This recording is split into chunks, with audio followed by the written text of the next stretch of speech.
selamat datang di channel Kitab Mawas Diri.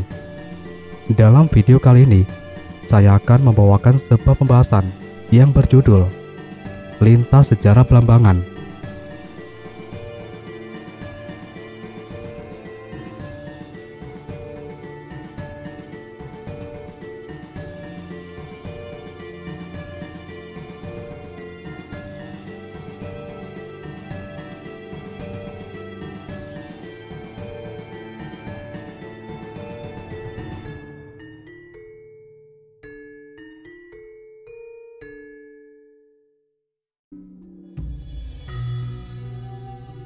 Kalau kita melihat ke belakang sejenak, sampai pada batas tahun 1115 Masehi, menurut prasasti Ranu Kumbala, bahwa kerajaan Kameswara dari kerajaan Kediri pernah melakukan tirta yatra atau ziarah ke tempat suci di lereng Gunung Semeru, dan sampai sekarang masih terdapat peninggalannya berupa dua prasasti dari kerajaan Kameswara atau Panji Asrama Bangun, yaitu Prasasti Semanding 17 Juni 1182 Masehi dan Prasasti Ceker 11 September 1185 Masehi.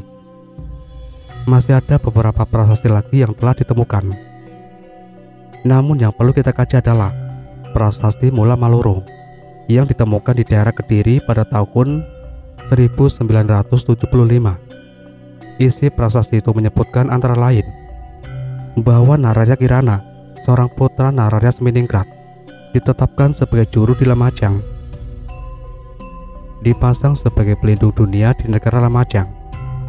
Prasasti tersebut berangkat tahun 1777 Saka, atau berarti 15 Desember 1255. Pengangkatan Nararya Kirana menjadi Raja Lamajang sebagai raja bawahan dari Raja Wisnuwardana, Kerajaan Tumapel atau Singosari. Hal itu diperkirakan berlangsung sampai masa awal Majapahit, hari jadi Lamajang. Keberhasilan Arya Wiraraja membantu Raden Wijaya dalam menegakkan Majapahit akan menetapkan suatu peta sejarah bagi berdirinya suatu kerajaan di ujung timur Pulau Jawa. Namun Wiraraja masih akan bertahan untuk tetap menetap di Majapahit. Apabila tidak timbul tragedi yang mendorong untuk segera memohon kepada Raja Kertajasa Jayawardana membagi daerah kerajaan Majapahit sesuai janji yang telah diikrarkan. Pemberontakan Ronggolawe yang mengakibatkan kematiannya merupakan pukulan batin bagi Arya Wiraraja sebagai ayah kandung Ronggolawe. Menurut Lekar Kerker, daerah yang diserahkan kepada Arya Wiraraja meliputi Lumajang Utara, Lumajang Selatan, daerah Tigang Juru. Daerah-daerah itulah yang dikenal sebagai wilayah Belambangan pada zaman pemerintahan Jayanegara. Sebagai adipati pertama adalah Arya Wiraraja. Empu Nambi yang menjabat sebagai Pati Amangkubumi Majapahit merasa tidak tentram di Majapahit disebabkan yang memang mengincar kedudukan Pati yang dijabat Nambi. Hasutan-hasutan Majapahit yang memang mengincar kedudukan Pati yang dijabat Nambi. Keberadaan Nambi di Lumajang digunakan Mahapati menghasut Jayanegara untuk menghancurkan Nambi sekeluarga. Setelah Lumajang dikalahkan pada tahun 1316, Lumajang kembali bersatu dengan Majapahit. Prasasti Lamongan tidak tertarik, menyatakan bahwa Belambangan diberi status tanah Suantara, dihadiahkan raja kepada masyarakat Belambangan. Setelah Nambi dihancurkan oleh Jayanegara, Raja Majapahit pada tahun 1316 Masehi, maka pada tahun 1328, menurut Babat Noto Diningkratan halaman 275, Winarsi Arifin, terdapatlah seorang raja Belambangan yang bergelar Menak Sopal. Selanjutnya pada tahun 1331 Masehi terjadi pemberontakan Sadeng. Namun sejauh ini belum ada keterangan atau pendapat tentang nama Raja Sadeng yang mengatakan pemberontakan tersebut, ataupun hubungan dan keterkaitan antara Menasopal, antara peristiwa serta pemberontakan Sadeng tersebut. Setelah masa-masa pemberontakan Sadeng itu, Blambangan tidak terdengar lagi beritanya. Namun pada tahun 1343 hingga 1364 Masehi, penguasa Blambangan dan keluarga-keluarga asal Majapahit yang diangkat oleh Pati Gajah Mada bersamaan ketika Gajah Mada menyerang Bali. Babat-babat Bali menyatakan bahwa saudara Sri Kresna Kapaksian yang kedua diangkat sebagai Cakradhara di Blambangan. Menurut sejarah Blambangan dan Bali, Dr. Andes I Gusti Ngurah Rai Mirsya halaman 1, yang diangkat di Blambangan adalah putra tetuanya yang bernama Dalam Juru. Ketika Prabu Hayam Wuruk masih berkuasa, sempat mengangkat seorang putra dari istri selirnya sebagai penguasa daerah Pangwetan atau Blambangan sekitar setahun sebelum Prabu Hayam Wuruk wafat. Berarti masa jabatan sebagai penguasa di daerah Pangwetan tersebut. Setelah masa kekuasaan keluarga Sri Kresna Kapaksian berakhir, sepeninggal Prabu Hayam Wuruk, tata kerajaan Majapahit dipegang oleh menantu sekaligus kemenakan Hayam Wuruk, yaitu suami dari Kusuma Wardani. Beberapa catatan serta tulisan dari beberapa pakar sejarah maupun yang terdapat dalam Negara Kertagama Slamet Mulyono halaman 147, Bobo 456 memperkuat adanya sebuah kerajaan di Pangwetan yang dikuasai oleh putra Hayam Wuruk dari istri selir tersebut. Dalam makalah Dr. Andes Abdul Kholik Nawawi disebutkan dalam seminar sejarah Blambangan tanggal 9 hingga 10 November 1993 sebagai berikut. Dalam Paraton disebutkan bahwa dari istri selir Hayam Wuruk memperoleh seorang putra, yaitu Bre Wirabumi. Karena ia lahir dari istri selir, maka ia tidak berhak atas tahta kerajaan Majapahit. Walaupun demikian, ia masih diberi kekuasaan oleh ayahnya untuk memerintah di daerah bagian timur, yaitu daerah Blambangan. Selanjutnya, disebutkan pula tentang temuan tinggalan sosial budaya yang berupa struktur Candi Pentar sebagai berikut. Dari temuan tinggalan sosial budaya yang berupa struktur Candi Pentar, pura luhur triangulasi dari bahan batu karang dan sebuah batu bertuliskan huruf yang artinya huruf L dan angka 3 dalam huruf Jawa kuno gaya Majapahit di tengah kawasan hutan lindung Alas Purwo, Semenanjung Blambangan, Desa Grajagan, Kecamatan Purwoharjo, Kabupaten Banyuwangi. Ini mungkin data tekstual tentang Blambangan yang tercantum dalam Negara Kertagama Paraton Suma Oriental tersebut di atas adalah mengacu pada temuan situs masa akhir Majapahit ini sebagai pusat pemerintahan Bre Wirabumi, dan diteruskan dalam halaman berikutnya tentang keberadaan kerajaan Blambangan tersebut sebagai berikut. Dari Paraton ini pula kita memperoleh kesan bahwa sepeninggal Hayam Wuruk, kerajaan dibagi dua bagian, yaitu Kedaton Kulon yang diperintah oleh Wikramawardhana dan Kedaton Wetan atau kerajaan Blambangan yang diperintah oleh Bre Wirabumi. Pada tahun 1400, Wikramawardhana mengundurkan diri dari pemerintahan dan mengangkat Suhita sebagai Raja Majapahit. Hal ini sangat ditentang oleh Bre Wirabumi. Inilah yang menjadi pangkal kericuan di Majapahit, hingga akhirnya berkembang menjadi perang terbuka yang terkenal dengan nama Perang Paregreg. Dalam pertempuran, kalah menang silih berganti, namun akhirnya Bre Wirabumi harus bertekuk lutut dan melarikan diri. Ia akhirnya dapat ditangkap dan dipenggal kepalanya oleh Raden Gajah atau Branarapati. Walaupun Bre Wirabumi telah meninggal, peristiwa pertentangan keluarga menjadi berlarut-larut. Bahkan pada tahun 1433, Raden Gajah dibunuh karena dipersalahkan membunuh Bri Wirabumi. Menurut Dr. Andes Abdul Holik Nawawi tersebut di atas, Kerajaan Blambangan yang diperintah Bri Wirabumi terletak di tengah kawasan hutan lindung Alas Purwo. Namun, setelah terjadinya Perang Paregreg, pusat pemerintahan berpindah ke kawasan Tambakrejo yang terletak di Desa Blambangan, masih Kecamatan Muncur, Kabupaten Banyuwangi, seperti yang dinyatakan oleh Dr. Andes Abdul Holik Nawawi dan makalahnya sebagai berikut. Dalam tradisi kehidupan sosial masyarakat budaya Jawa kuno, malapetaka yang menimpa keberadaan suatu kerajaan seperti terjadinya Perang Paregreg ini disebut pralaya.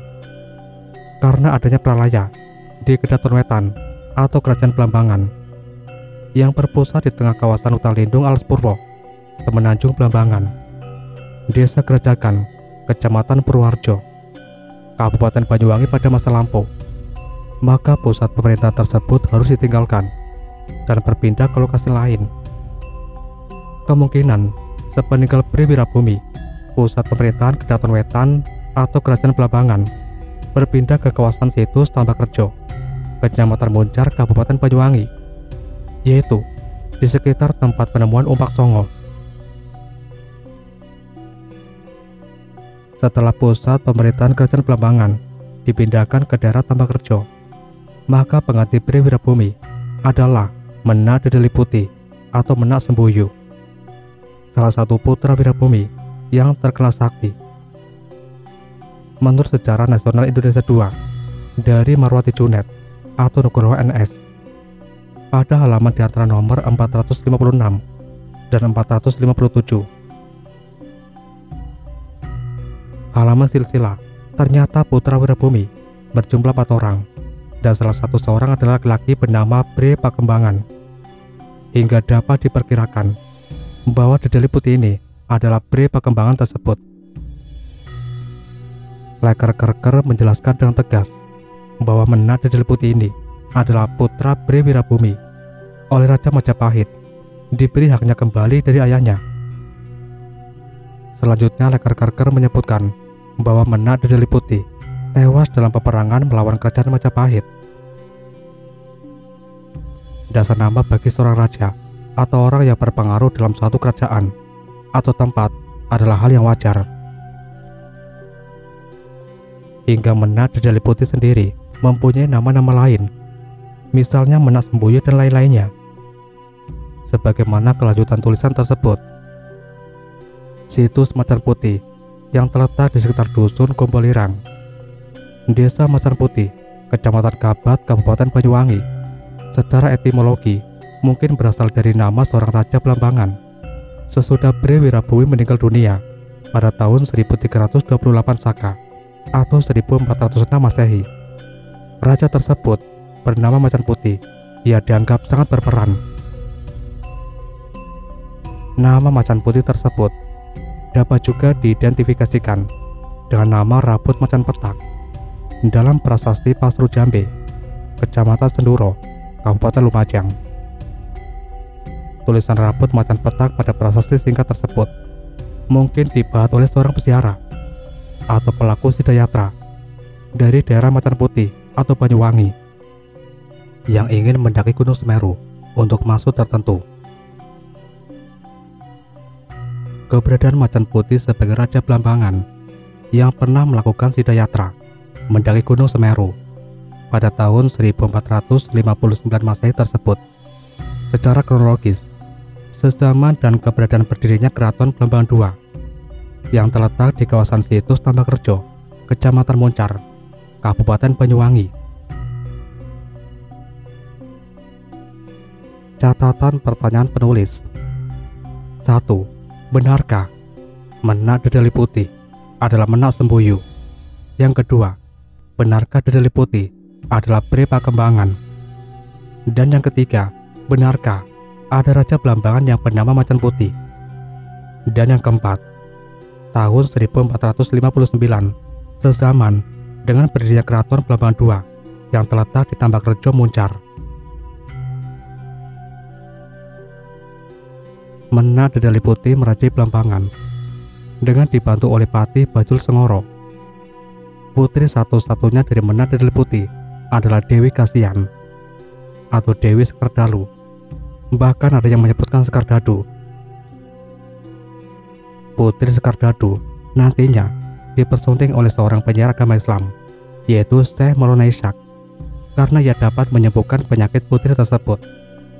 Syekh Maulana Ishaq berasal dari tanah Arab yang telah bermukim di Pasai atau Aceh. Ia adalah putra dari Syekh Zainul Kubro atau Zainal Akbar.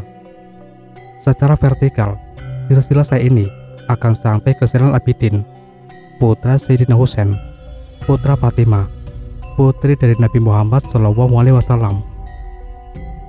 Dari perkawinan Syekh Maulana Ishaq dengan Putri Sekardadu, lahirlah seorang mubalik Islam yang besar dan bergelar Sunan Giri atau Prabu Satmata. Profesor Dr. Slamet Mulyono menyebutkan pula tentang perlawanan Menak Dedali Putih terhadap Majapahit. Ketika Slamet Mulyono menyatakan tentang ketidaktegasan Babat Tanah Jawi dalam perincian raja-raja yang termasuk dinasti Brawijaya, hingga menimbulkan kesulitan untuk mengidentifikasi raja-raja yang bersangkutan sebagai berikut. Diceritakan bahwa Sang Prabu Brawijaya sedang bersengketa dengan Raja Blambangan Dedali Putih yang sakti. Karena terkepung dalam perang, Sang Prabu lalu mengadakan sayembara. Barang siapa dapat mengalahkan Dedali Putih akan dianugerahi putri Sang Prabu yang bernama Retno Ayu atau Retno Adi. Dan daerah Pengging di wilayah Surakarta sekarang. Joko Sengoro, anak Bajul Sengoro, menyanggupi. Dengan bantuan ayahnya Bajul Sengoro, Joko Sengoro dapat mengalahkan Dedali Putih. Joko Sengoro dikawinkan dengan putri Retno Adi dan diangkat sebagai Bupati Pengging dengan nama Andayaningrat. Komentar pertanyaan penulis. 1. Benarkah Dewi Sekardadu adalah putri Menak Dedali Putih? Yang kedua, benarkah Menak Dedali Putih pernah melakukan perlawanan terhadap Majapahit? Yang ketiga, benarkah Joko Sengoro adalah anak dari Bajul Sengoro? Yang keempat, mengingat apa itu Babat Tanah Jawi, siapa penulisnya, dan apa tujuannya ditulis, sepertinya agak kurang bijak jika kita mengutipnya sebagai rujukan utama untuk menulis sejarah Blambangan. Setelah Menak Dedali Putih meninggal dunia, pengganti sebagai raja di Blambangan adalah Siung Laut, cucu dari Menak Dedali Putih, yang merupakan anak dari Rabut Macan Petak yang melakukan sidayatra di Gunung Semeru pada tahun 1476 hingga 1479. Dalam Babat Demak diceritakan bahwa Adipati Siung Laut mendengar tentang hilangnya keris pusaka Majapahit yang bernama Kiai Condong Campur. Di samping itu juga mendapat petunjuk dari gurunya bahwa jatuhnya Majapahit kurang setahun lagi. Ini berarti ketika itu tahun 1477. Pusaka kerajaan yang lain, yaitu Kiai Sengkelat, telah berpindah ke Tuban. Siapa yang memiliki keris pusaka ini akan menguasai Pulau Jawa. Adipati Siung Laut bermaksud menguasai Kiai Sengkelat. Maling Caluring mendapat perintah untuk mencuri keris pusaka tersebut. Caluring berhasil melaksanakan tugasnya dan diaku saudara dan diangkat menjadi Pati Blambangan. Hanya Sunan Kalijaga yang mengetahui peristiwa tersebut. Namun Sunan Kalijaga memerintahkan Empu Supa untuk mengambil kembali keris pusaka tersebut. Dengan tipu muslihatnya, akhirnya Supa berhasil mengambil keris pusaka Majapahit tersebut. Setelah Supa berhasil membuat duplikat keris tersebut, maka perintah Siung Laut, maka Supa diangkat sebagai pangeran di Sedang Sidayu dengan gelar Pangeran Sendang dan dinikahkan dengan putri Adipati Siung Laut sendiri. Hasil pernikahan tersebut membuahkan hasil putra bernama Jakasura.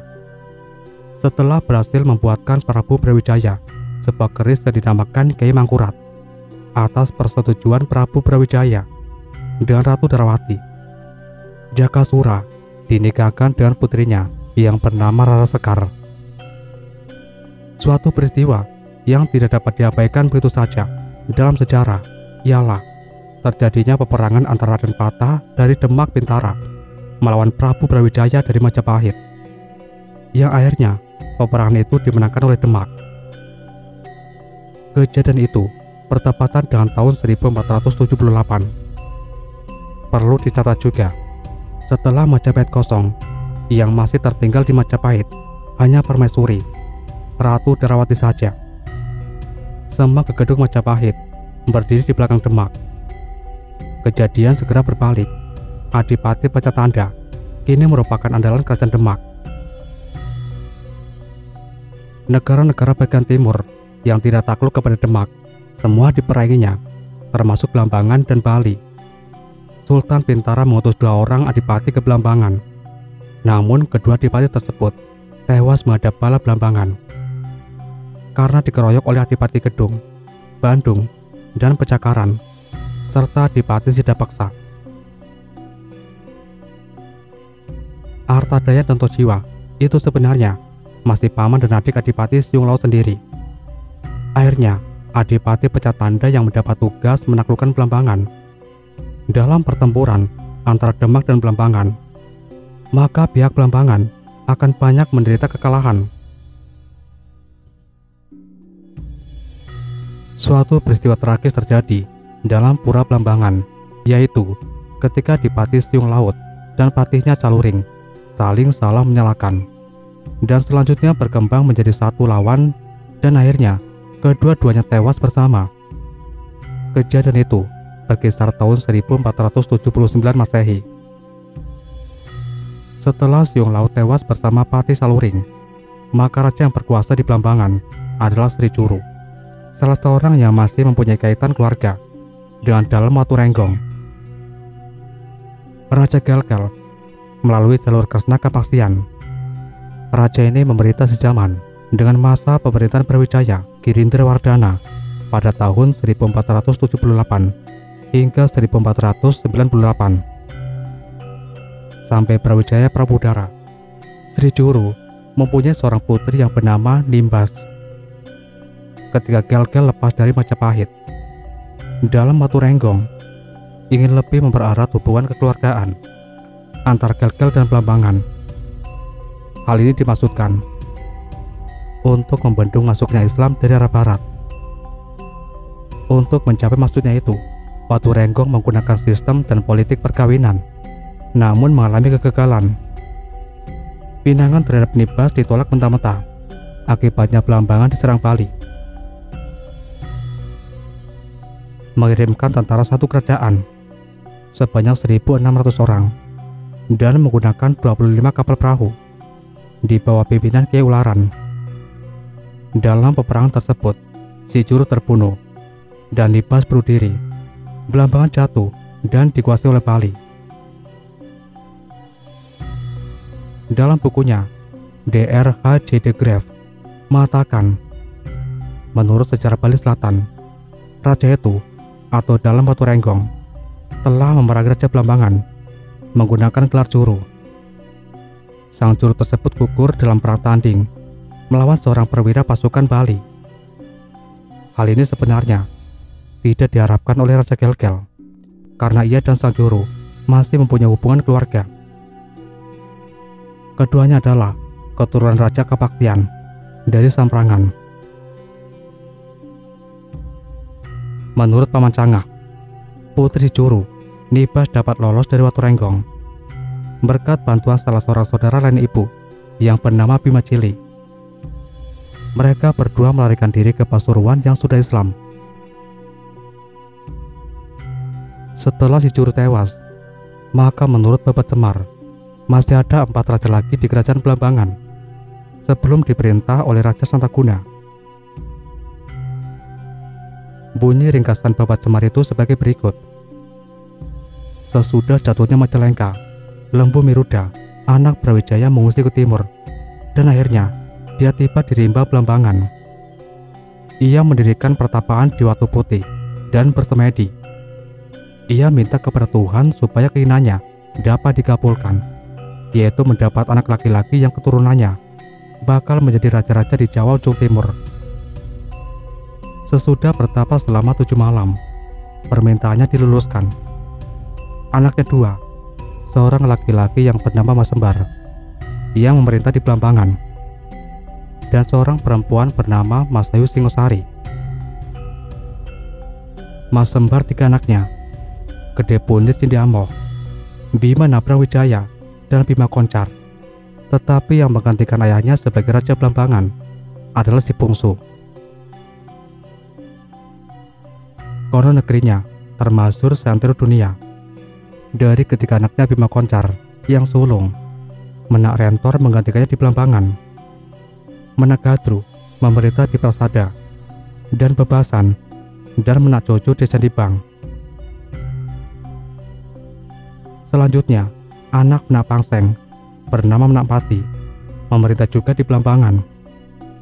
Di dalam daftar kronologi babat Blambangan, Winarsi juga menyebutkan bahwa di Blambangan, Menak Pati dan pengikutnya dibantai oleh ekspedisi dari Gel-Gel.